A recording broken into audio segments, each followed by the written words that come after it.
सो आज हम लोग बात करेंगे टेस्टोस्टेरोन के बारे में। टेस्टोस्टेरोन एक बहुत ही इंपॉर्टेंट मेल हार्मोन है एंड जो लोग भी जिम जाते हैं, एक्सरसाइज करते हैं, बॉडी बिल्डिंग, मसल बिल्डिंग, सो उनको इस हार्मोन के बारे में या इसकी इंपॉर्टेंस पता ही होगी। लेकिन आज की वीडियो में आप लोगों को कुछ इंपॉर्टेंट चीज़ें बताऊंगा टेस्टोस्टेरोन के बारे में एंड बताऊंगा कि किस तरीके से आप लोग नेचुरली अपने टेस्टोस्टेरोन को बूस्ट कर सकते हो। तो चलिए वीडियो शुरू करते हैं, मिलते हैं छोटे से इंट्रो के बाद।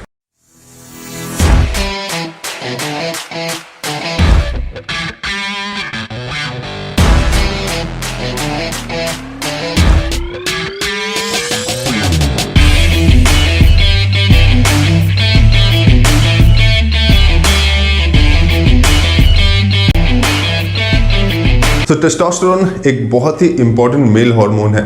मेल्स के साथ साथ ये फीमेल्स में भी प्रोड्यूस भी होता है और होता भी है, लेकिन बहुत ही थोड़ी मात्रा में होता है। तो टेस्टोस्टेरोन बेसिकली हम लोग की जो टेस्टिस होती है वहाँ से प्रोड्यूस होता है एंड थोड़ा बहुत हम लोग के एड्रिनल ग्लैंड भी प्रोड्यूस करते हैं टेस्टोस्टेरोन को। तो टेस्टोस्टेरोन बेसिकली जो फैट्स होते हैं, जो कोलेस्ट्रॉल होता है, उससे बनता है। तो इसीलिए जो लोग बिल्कुल फैट अपनी डाइट से हटा देते हैं, बिल्कुल भी किसी प्रकार का कोई फैट नहीं लेते हैं, तो उनके अंदर टेस्टोस्टेरोन की कमी देखी गई है। जैसे कि बॉडी बिल्डर्स जब लोग अपने कॉम्पिटिशन पे जाते हैं तो उस टाइम पे वो लोग अपने फैट्स को काफ़ी ज़्यादा कम कर देते हैं, जिसकी वजह से उनकी बॉडी के अंदर टेस्टोस्टेरोन की कमी को देखा गया है। सो इसीलिए आप लोग जो हेल्दी फैट्स हैं, गुड फैट्स हैं, उनका कंजम्पशन करते रहिए ताकि आपकी बॉडी में अच्छी मात्रा में कोलेस्ट्रॉल रहे, जिससे कि आपकी जो फैट सोल्युबल विटामिन्स है, साथ ही साथ जो टेस्टोस्टेरोन है वो भी अच्छी तरीके से प्रोड्यूस होता है। तो देखिए, टेस्टोस्टेरोन एज अ हार्मोन आपकी बॉडी में बहुत सारे फंक्शंस करता है। आपकी फेशियल हेयर, आपकी बॉडी हेयर, आपकी जो मेंटल हेल्थ होती है, आपके स्ट्रेस लेवल को कम करता है, आपको एनर्जी प्रोवाइड करता है, आपकी इम्यूनिटी को बूस्ट करता है, साथ ही साथ ये मसल बिल्डिंग, बोन डेंसिटी, इन सबको बढ़ाने में भी काफ़ी ज़्यादा हेल्प करता है। टेस्टोस्टेरोन का एडिक्वेट लेवल एक अच्छी और हेल्दी जो मेल्स होती हैं उनकी पहचान होती है। एंड जितने भी ये जो मेल्स को चीज़ें मिलती हैं, जैसे कि फेशियल हेयर हो गया, भारी आवाज़ हो गई, और जो भी बॉडी हेयर होते हैं, ये सब टेस्टोस्टेरोन की वजह से ही होते हैं, क्योंकि टेस्टोस्टेरोन कन्वर्ट होता है डीएचटी में, और डीएचटी ये सब जो फंक्शंस हैं आपकी बॉडी के अंदर वो काम करता है। तो वजह क्या होती है इस टेस्टोस्टेरोन लेवल के कम होने की? देखिए, काफ़ी सारी वजहें हैं एंड जब टेस्टोस्टेरोन लेवल कम होने लगता है तो आपकी बॉडी के अंदर ये जितने भी सारे फंक्शंस हैं वो इफेक्ट होने लगते हैं। तो सबसे पहला जो कारण है आपके टेस्टोस्टेरोन लेवल कम होने का, वो है आपकी एज। जी हाँ, डेफिनेटली एज जैसे जैसे आपकी बढ़ती है वैसे वैसे आपकी जो टेस्ट लेवल है उनका प्रोडक्शन कम हो जाता है। सो नॉर्मली ये 50% के बाद कम होना शुरू होता है, बट आजकल की आप लोग लाइफस्टाइल देख रहे हो, इतना ज़्यादा टेंशन है माहौल में, इतना ज़्यादा पोल्यूशन है एनवायरनमेंट में, इतना ज़्यादा हर चीज़ का स्ट्रेस है, जिसकी वजह से जो चीज़ हम लोग की बाद में होनी चाहिए थी वो चीज़ समय से पहले ही होने लगती है। तो इसी वजह से आजकल के इस माहौल में टेस्टोस्टेरोन जो लेवल है वो भी हम लोग का जो एज होती है उससे पहले ही कम होने लगती है। इसी वजह से काफ़ी सारे लोगों को आपने देखा हो कि वो अचानक से मोटे होने लगते हैं या अचानक से उनके बाल काफ़ी ज़्यादा झड़ने लगते हैं। खैर, ये सब तो जेनेटिकली भी बहुत ज़्यादा मैटर करता है, बट एक ना एक वजह टेस्टोस्टेरोन भी होती है इसकी। दूसरी जो वजह है वो है डेफिशिएंसी ऑफ विटामिन्स। सो काफ़ी सारे लोगों को घर से बाहर रहना पड़ता है, चाहे वो ऑफिस के काम से हो, चाहे वो पढ़ाई के काम से हो, चाहे वो किसी भी काम से हो। सो जब वो लोग बाहर रहते हैं तो उतनी अच्छी डाइट मेंटेन नहीं हो पाती है एंड उन लोगों को किसी ना किसी विटामिन की डेफिशिएंसी होने लगती है। विटामिन डी की डेफिशिएंसी होगी आपकी बॉडी के अंदर, या फिर कैल्शियम की डेफिशिएंसी होगी, जिंक की डेफिशिएंसी होगी। सो इन सब विटामिन और मिनरल्स की डेफिशिएंसी की वजह से भी जो आपके टेस्ट लेवल का प्रोडक्शन है उसमें काफ़ी ज़्यादा दिक्कतें आती हैं। तीसरी जो इंपॉर्टेंट कारण है आपके टेस्ट लेवल का गिरने का, वो है मोटापा, यानी कि ओबेसिटी। अब मोटापे के कारण की वजह से सिर्फ टेस्ट लेवल ही नहीं, आपके बाकी सारे जो हार्मोन्स होते हैं वो भी बहुत ज़्यादा इफेक्ट होता है उनके ऊपर। आपके इंसुलिन लेवल हैं वो ऊपर नीचे होते रहते हैं और काफ़ी सारी प्रॉब्लम्स आती हैं। तो इसीलिए जो इनडायरेक्टली या डायरेक्टली भी मैं बोल सकता हूँ कि मोटापा एक वजह है आपके टेस्ट लेवल्स को कम करने के लिए। एंड चौथा जो सबसे इम्पॉर्टेंट कारण है आपके टेस्ट लेवल कम करने का, वो है स्ट्रेस, एंजाइटी और डिप्रेशन। तो देखिए, दुनिया में सभी लोगों के पास एक ना एक वजह होती है स्ट्रेस लेने की। किसी को पढ़ाई का स्ट्रेस है, किसी को नौकरी का स्ट्रेस है, किसी को अपनी रिलेशनशिप का स्ट्रेस है, किसी को दूसरे की जो बढ़ोतरी है उसको देख के काफ़ी ज़्यादा स्ट्रेस होता है। सो बहुत सारे रीजंस हैं स्ट्रेस लेने के, जिसकी वजह से जो हम लोग के बॉडी के अंदर कॉर्टिसोल है वो धीमे धीमे बढ़ने लगता है। एंड जितना ज़्यादा लंबा आपका स्ट्रेस रहेगा उतना ही ज़्यादा कॉर्टिसोल का प्रोडक्शन बढ़ेगा, जिसकी वजह से आपकी बॉडी के अंदर जो टेस्ट लेवल है वो कम हो जाएंगे। सो ये दोनों बिल्कुल एक दूसरे का अपोजिट चलते हैं। जितना ज़्यादा आपको कोर्टिसोल बढ़ेगा उतना ज़्यादा आपके टेस्ट लेवल कम होंगे। तो स्ट्रेस एक बहुत ही ज़्यादा इंपॉर्टेंट वजह है आपके टेस्ट लेवल्स के कम होने की। सो काफ़ी सारे रीजंस मैंने आप लोगों को दिए कि टेस्ट लेवल किस प्रकार से कम होते हैं एंड क्या क्या वजह होती हैं। अब मैं आप लोग बताऊंगा कि किस तरीके से आप लोग नेचुरली, कुछ ऐसे तरीके हैं जिनकी वजह से या जिनको करने से आप लोग अपने टेस्टोस्टेरोन लेवल को नेचुरली बूस्टअप कर सकते हो और काफ़ी ज़्यादा हेल्दी और एक्टिव लाइफ जी सकते हो। सबसे पहला तरीका है एंड जो सबसे अच्छा और सबसे इजी तरीका है वो है आपकी रेजिस्टेंस ट्रेनिंग या फिर वेट ट्रेनिंग या फिर कंपाउंड मूवमेंट्स। देखिए ये चीज़ रिसर्च में भी साबित हो चुकी है कि जितना ज़्यादा आप लोग हैवी वेट लिफ्ट करते हो, मतलब अपनी कैपेसिटी के हिसाब से, और वेट ट्रेनिंग करते हो, कंपाउंड मूवमेंट्स करते हो, तो इनको करने से आपकी बॉडी से स्ट्रेस रिलीज होता है, जिसकी वजह से आपकी बॉडी में टेस्टोस्टेरोन का प्रोडक्शन नेचुरली बूस्टअप होता है। सो इसलिए बॉडी वेट ट्रेनिंग या किसी प्रकार की कोई भी एक्सरसाइज जिसमें आप लोग थोड़ा सा वेट ट्रेनिंग करते हो उसको अपनी जो रोज़ाना की लाइफस्टाइल है उसमें ऐड करें। दूसरा जो पॉइंट है जो कि पहले मैंने बताया था कि मोटापा। सो मोटापा होने से आपके टेस्टोस्टेरोन लेवल कम होते हैं, इसीलिए आपको वज़न घटाना पड़ेगा।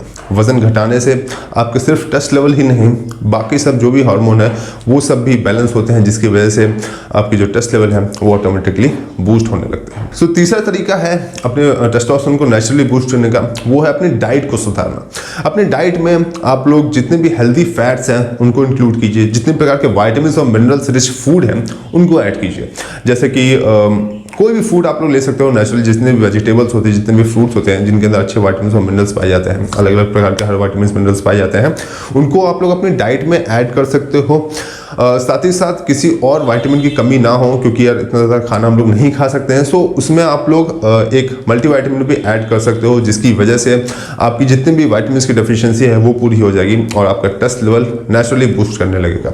देखिए ये चीज़ फैक्ट है कि जैसे जैसे आपकी एज बढ़ती है वैसे वैसे जो आपके टेस्ट लेवल का प्रोडक्शन है वो धीमे धीमे कम होने लगता है। बट अगर एज से पहले ही आपको ये सब चीज़ें होने लगी हैं, आपकी जो टेस्ट लेवल है उनका प्रोडक्शन कम होने लगा है, या जितनी भी चीज़ें मैंने आप लोग बताई हैं जिसकी वजह से आप लोग को ऐसा लगता है कि हाँ मेरे टेस्ट लेवल में प्रॉब्लम हो सकती है या हो रही है, तो ये सब जो मैं आप लोग को नेचुरल वेज बता रहा हूँ इनको आप लोग ट्राई ज़रूर कीजिएगा। आप लोग देखेंगे कि आपकी लाइफस्टाइल में बहुत ही ज़बरदस्त चेंज आए हैं एंड आप लोग की जो एनर्जी लेवल्स है वो एकदम नेक्स्ट लेवल पे जा चुकी है। सो चौथा जो सबसे इंपॉर्टेंट पॉइंट है आपके टेस्टोस्टेरोन को नेचुरली बूस्ट करने का, वो है कुछ सप्लीमेंट्स। तो जैसा मैंने आप लोग बताया था इससे पहले चौथे पॉइंट में कि जब आप लोग स्ट्रेस लेते हो, जितना ज़्यादा लंबा स्ट्रेस रहेगा उतना ही ज़्यादा इफेक्ट करता है वो आपकी टेस्ट लेवल्स पे। एंड सबसे ज़्यादा इंपॉर्टेंट पॉइंट था जिसकी वजह से आपके जो टेस्ट लेवल है वो धीमे धीमे आपकी बॉडी में कम होने लगते हैं। सो उसीलिए ये जो पॉइंट है जिसको आप लोग इंक्लूड करोगे अपनी डाइट में या अपनी लाइफस्टाइल में, उससे आपका स्ट्रेस लेवल भी कम होगा एंड साथ ही साथ आपकी जो टेस्टोस्टेरोन का प्रोडक्शन है वो भी बढ़ जाएगा। काफ़ी सारे ऐसे हर्ब्स आती हैं, नेचुरल हर्ब्स होती है, जैसे कि अश्वगंधा हो गया, शिलाजीत हो गया, शतावर हो गया, सफ़ेद मूसली हो गई। तो इन सब का उपयोग करने से आप लोग अपनी बॉडी में टेस्टोस्टेरोन को बूस्ट कर सकते हो। लेकिन एक चीज़ होती है यार बार बार कि इतने सारे हर्ब्स हैं उसको हम लोग ले नहीं सकते हैं, तो इसलिए मैं आप लोग के लिए लाया हूँ एक बहुत ही ज़बरदस्त नेचुरल टेस्टोस्टेरोन बूस्ट, जो कि है मार्स बाय जीएससी का सर्ज मैक्स। एंड ये जो प्रोडक्ट है इसके अंदर आप लोग को 100% नेचुरल इंग्रेडिएंट मिलते हैं। जितने मैंने हर्ब्स बताई आप लोग को, जैसे कि अश्वगंधा हो गया, शिलाजीत हो गया, सफ़ेद मूसली हो गई, शतावर हो गई, इन सब का उपयोग इसके अंदर किया गया है। इन सभी हर्ब्स को मिक्स करके एक एक टैबलेट बनाई गई है। तो इसकी एक टैबलेट 500 मिलीग्राम की है, यानी कि अगर आप लोग 2 टैबलेट भी लेते हो तो भी कोई प्रॉब्लम नहीं है। 1 ग्राम के आसपास इसको आप लोग ले सकते हो पूरे दिन के अंदर। एंड यार दूसरी चीज़ ये भी है कि काफ़ी ज़्यादा हैंडी है, सो इसको आप लोग अपने साथ ऑफिस में भी ले जा सकते हो, कहीं पर भी ले जा सकते हो। एंड इतने सारे जो हर्ब्स हैं उनको अलग अलग मिक्स करके खाने का कोई झंझट भी नहीं है। तो आप लोग इसको डेफिनेटली ट्राई कीजिएगा। लिंक मैं इसके डिस्क्रिप्शन में दे रहा हूँ। Mars bye good health company जिन्होंने बनाया है आपके लिए ये 100% नेचुरल टेस्टोस्टेरोन बूस्टर। सो मैं आप लोगों को एक और चीज़ बता देता हूँ, इसको लेने से आप लोग ये मत समझ जाइएगा कि इसको लेते ही हम लोग को टेस्टोस्टेरोन बूस्ट होने लगेगा, आपका स्ट्रेस लेवल कम होने लगेगा और आप लोग की लाइफस्टाइल जो है वो बिल्कुल चेंज हो जाएगी, आप लोग एनर्जी से भरपूर भरे हुए हो जाओगे। ऐसा बिल्कुल भी नहीं होगा। ये जैसे मैंने आप लोग को बताया कि 100% नेचुरल इंग्रेडिएंट है इसके अंदर, तो इसको आप लोगों को कुछ महीने लेना पड़ेगा। तो मिनिमम टू मिनिमम आप लोग इसको 3 महीने ट्राई करके जरूर देखिएगा। इसका डिस्क्रिप्शन जैसा मैंने आप लोग को बताया, इसका जो लिंक है जैसा मैंने आप लोग बताया कि डिस्क्रिप्शन मैंने पहले ही दे दिया, तो इसको आप लोग वहां से जाके क्लिक करके खरीद सकते हो। कुछ डिस्काउंट चाहिए होगा तो आप लोग मुझे इंस्टाग्राम पे मैसेज कर दीजिएगा, मैं बात कर लूँगा कंपनी से, आप लोग डिस्काउंट भी मिल जाएगा। तो एक चीज़ मैं आप लोग को और बताता हूँ इसके बारे में। जितने भी इसके अंदर हर्ब्स ऐड की गई हैं, अश्वगंधा, शिलाजीत, इवन गोक्षुरा भी। गोक्षुरा वैसे आपकी जो टेस्टोस्टेरोन है उसमें हेल्प नहीं करता, बट ये बाकी चीज़ों में हेल्प करता है। सो जैसे मैंने आप लोग बताया कि जितने भी इसके अंदर हर्ब्स मिलाई गई हैं, अश्वगंधा हो गया, शिलाजीत हो गया, गोक्षुरा हो गया, सो इनके बारे में मैंने अलग से भी बहुत ही डिटेल में वीडियो बनाई है, उनको भी आप लोग ज़रूर देखिएगा, इनके अमेजिंग बेनिफिट्स के बारे में जानिएगा। अब बात करते हैं यार इसको कौन कौन ले सकता है। सो देखिए, अगर आपकी पहले से कोई दवाइयाँ नहीं चल रही हैं तो आप लोग इसको बिना किसी शंका के ले सकते हो। लेकिन अगर आपकी किसी प्रकार की कोई दवाई चल रही है तो आप लोग इसको डॉक्टर से कंसल्ट कर लीजिए। वो भी आप लोग बोलेंगे हाँ भाई आप लोग इसको ले सकते हो, क्योंकि इसके अंदर किसी प्रकार के कोई भी हार्मफुल इंग्रेडिएंट्स नहीं मिले हुए हैं। सो इसको आप लोग ट्राई कीजिए। एंड जैसे मैंने आप लोग बताया कि 100% नेचुरल है तो कुछ टाइम तो लगेगा ही। एक चीज़ मैं आप लोगों को और बता दूं कि अश्वगंधा हो गया, शिलाजीत हो गया, जिसके अंदर जितनी भी हर्ब्स पड़ी हैं वो डायरेक्टली आपके टेस्टोस्टेरोन को बूस्ट नहीं करेंगी, ये चीज़ फैक्ट है। बट हाँ, इनडायरेक्टली ये हेल्प करती है उन हार्मोन्स को कंट्रोल करने में, उन हार्मोन्स को मेंटेन करने में जो कि आपके टेस्ट लेवल के प्रोडक्शन में हिंडर करते हैं, जैसे कि कॉर्टिसोल हो गया या फिर और कुछ भी। एंड दूसरी चीज़, जो आपके टेस्टोस्टेरोन है उसका कन्वर्जन जो बहुत ज़्यादा हो जाता है डीएचटी में, तो उसको भी ये लोग मेंटेन करते हैं। तो आज के वीडियो में बस इतना ही। अगर आपको वीडियो पसंद आया तो प्लीज़ मेरे चैनल को सब्सक्राइब कीजिए। एंड जितने भी जैसे मैंने आप लोग वीडियो बताया अश्वगंधा, शिलाजीत, इन सब के वीडियो को अगर आप लोग देखना है तो मेरे नीचे डिस्क्रिप्शन में डाल दूंगा, उसको जरूर देख लीजिएगा। प्लीज़ मेरे वीडियो को शेयर कीजिए, सब्सक्राइब कीजिए। मिलते हैं आपसे अगले वीडियो में। धन्यवाद।